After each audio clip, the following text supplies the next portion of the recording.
देश के दौरे पर गए थे और वहां से आने के बाद उन्होंने खुद ने ये घटना कहीं सुनाई, रिकॉर्ड पर उपलब्ध है। उसमें उन्होंने कहा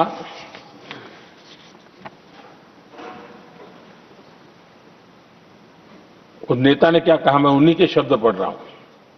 काफी लंबे समय तक मुझे योजना आयोग से संघर्ष करना पड़ा क्योंकि वे पहाड़ी क्षेत्रों के लिए अलग योजनाएं बनाने को तैयार ही नहीं थे। मैं हिमाचल प्रदेश गई थी। जब मैं वापस आई तो मैंने योजना आयोग में कहा कि हमारे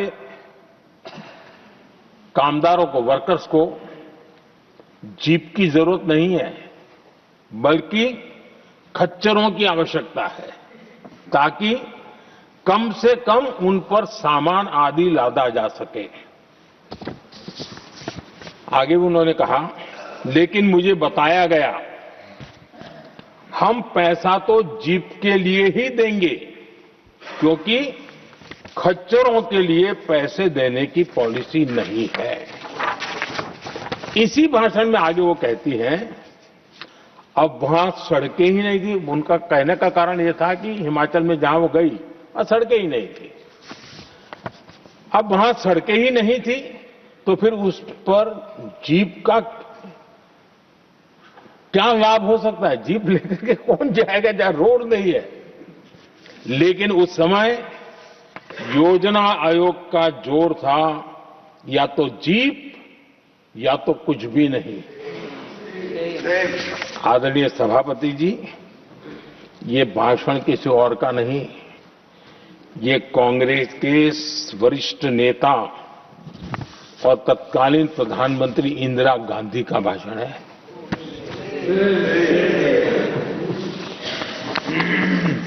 कांग्रेस के लंबे शासनकाल में यही कार्यशैली रही और जिसको इंदिरा जी खुद जानती भी थी कि ये पाप चल रहा है, लेकिन इस कार्य संस्कृति को सुधारने के लिए उन्होंने कोई कदम नहीं उठाया। और इंदिरा गांधी जिस प्लानिंग कमीशन की धज्जियां उड़ा रही थी, उसके जन्मदाता उनके स्वयं के पिताजी थे। और प्लानिंग कमीशन को बना और इंदिरा जी ने जब कहा, उसके बीच में 2 दशक बज चुके थे, लेकिन हाल यही था। और 2014 तक सब दुखी थे, सब परेशान थे, सब गलती देख रहे थे, लेकिन सुधार करने की तैयारी नहीं। 2014 के बाद जब आपने हमें मौका और कांग्रेस ने जिस प्रकार से प्लानिंग कमीशन अटकाना, लटकाना, भटकाना वाली कार्यशैली बना दी थी, 2014 में जब हमें मौका मिला तो हमने आकर के काम किया, प्लानिंग कमीशन को खत्म कर दिया और नीति आयोग को। आज नीति आयोग बहुत तेज गति से काम कर रहा है। अब देखिए एस्पिरेशनल डिस्ट्रिक्ट,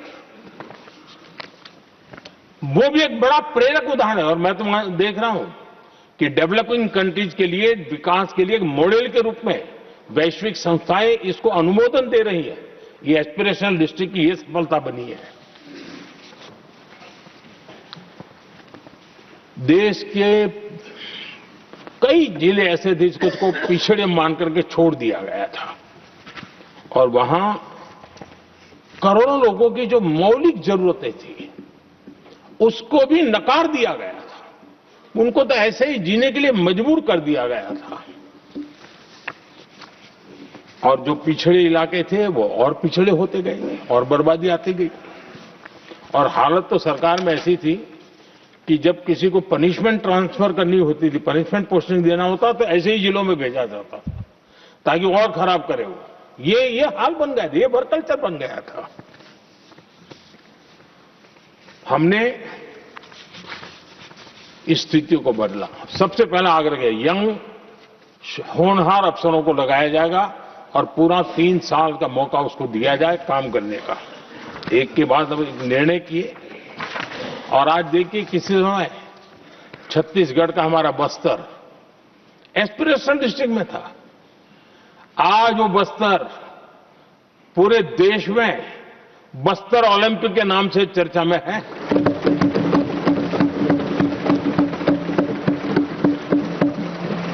आज विकास की धारा बस्तर के गांव-गांव पहुंच रही है। अभी कुछ गांवों में पहली बार बस देखी, पूरे गांव ने उत्सव मनाया बस्तर में। ये परिस्थितियां छोड़ करके गए हुए हैं लोग, और यहां पर पता नहीं किस प्रकार से देश को कहां ले जाना चाहते हैं लोग। आदरणीय सभापति जी, इंप्लीमेंटेशन क्या होता है, ये एस्पिरेशनल डिस्ट्रिक्ट एक बहुत बड़ा शानदार उदाहरण है। ऐसे तो सैकड़ों उदाहरण हैं, लेकिन मैं कहने के लिए इसको उल्लेख कर रहा हूं।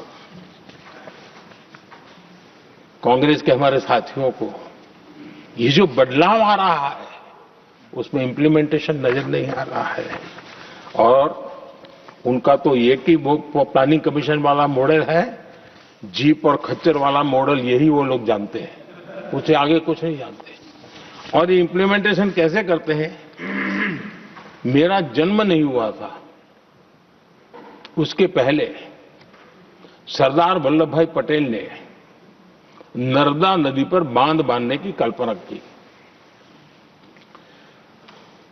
विषय तो पक्का हो गया, सरदार साहब नहीं रहे, खैर नेहरू जी ने शिलान्यास किया।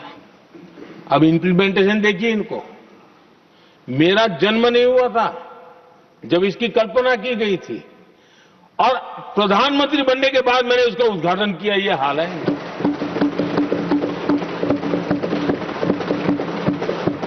और उनका इंप्लीमेंटेशन देखिए, मुझे मुख्यमंत्री रहते हुए 3 दिन अनशन पर बैठना पड़ा था नर्मदा सरदार सरोवर डैम के लिए, मेरे राज्य के किसानों के लिए। मैंने अपने आप को दांव पर लगा दिया था, तब जाकर के भारत सरकार को झुकना पड़ा, और तब जाकर के सरदार सरोवर डैम के कंस्ट्रक्शन को गति मिली, और यहां मैं पहुंचा तब मुझे उसका उद्घाटन करने का सौभाग्य मिला। और आज कच्छ तक, हावड़ा बीएसएफ के लोग जहां बैठते हैं वहां तक नर्मदा का शुद्ध पानी पीने के लिए पहुंच रहा है। इंप्लीमेंटेशन क्या होता है, और यहां पर इम्प्लीमेंट किसी ने शब्द पकड़ा दिया, हर एक के मुंह से वही निकल रहा था। हमने कांग्रेस की कार्यशैली को बदलने के लिए, जब मैंने देखा कई ऐसे काम थे अटके पड़े हुए, कोई पूछने वाला नहीं थे फाइलों में, और पॉलिटिकल फायदे के लिए अनाउंसमेंट कर दिए, दिए जला दिए, पत्थर लगा दिए, करना कुछ नहीं। आखिरकार मैंने एक टेक्नोलॉजी वाला प्लेटफॉर्म बनाया यहां आकर के, प्रगति के नाम से। ये प्रगति प्लेटफॉर्म का मैं उदाहरण देता हूं, आप हैरान हो जाएंगे, मुझे एग्जैक्ट याद नहीं है, लेकिन शायद हिमाचल में एक ट्रेन उन्होंने पार्लियामेंट में घोषित की थी, शायद ऊना और कोई। मेरे आने तक वो कागज पर भी उसका ड्राइंग नहीं बना था, बताओ, और चुनाव जीतने के लिए वो घोषणा कर दी। प्रगति के अंदर मेरे सामने विषय आया, ऐसे कई विषय मेरे सामने आए, और उस प्रगति के अंदर हमने एक एक प्रोजेक्ट क्यों अटके हुए, कॉस्ट किस डिपार्टमेंट की काम में क्या मुसीबत आई है, किसने गलत तरीके से इसको आगे बढ़ाया, और बजट तो बढ़ता ही गया था। जो योजना 900 करोड़ में होनी थी वो 90,000 करोड़ तक पहुंच जाए, ये हाल करके रख दिया था इन्होंने। हमने एक टेक्नोलॉजी प्लेटफॉर्म बनाया, हर महीने बैठा, अभी मैंने 50वां एपिसोड पूरा किया उस मीटिंग का, और लगातार उस काम करते करते और संबंधित राज्यों को भी बिठाया, उनकी कठिनाइयों को भी समझा, उसके इंप्लीमेंटेशन में कौन मिनिस्ट्री का परेशानी हो रही है, किस स्टेट की परेशानी हो रही है, किस कानून की परेशानी हो रही है, हर एक की बारीकी से देखा। और आज मैं गर्व से कह सकता हूं कि इस प्रगति के इंप्लीमेंटेशन को बारीकी से प्रधानमंत्री के स्तर पर देखे जाने के कारण 85 लाख करोड़ रुपीस का काम को गति मिली। 85 लाख करोड़ रुपीस के काम, आप कल्पना कीजिए, देश की कितनी बड़ी शक्ति को अनलॉक किया हमने। इंप्लीमेंटेशन कैसे होता है ये हमने करके देखा है। रेल हो, रोड हो, सिंचाई हो, ग्रामीण को व्यवस्था का काम हो, इन सारी चीजों को हमने इसमें लिया।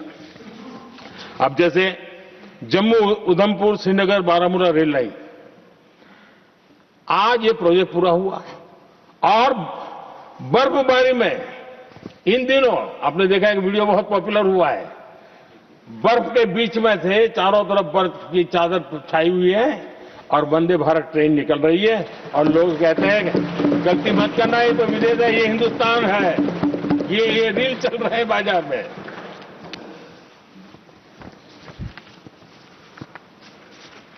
लेकिन 3 दशक तक यही प्रोजेक्ट लटका हुआ था।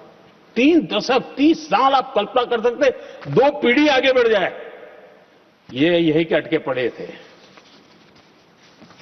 हमारी सरकार ने इसको पूरा किया।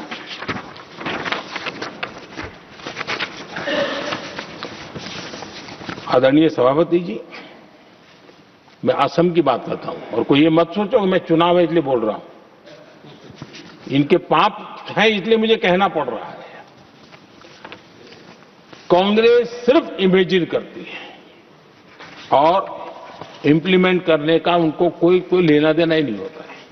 अब असम का बोगीबील ब्रिज, ये बोगीबील ब्रिज अरुणाचल और असम को जोड़ने वाला बहुत महत्वपूर्ण ब्रिज,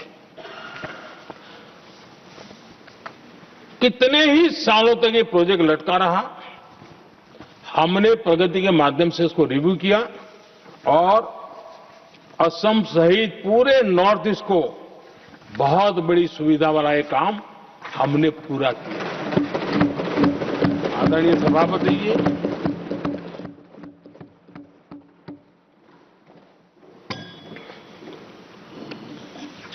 इंप्लीमेंटेशन की बातें जब करते हैं तो एक बार हमारा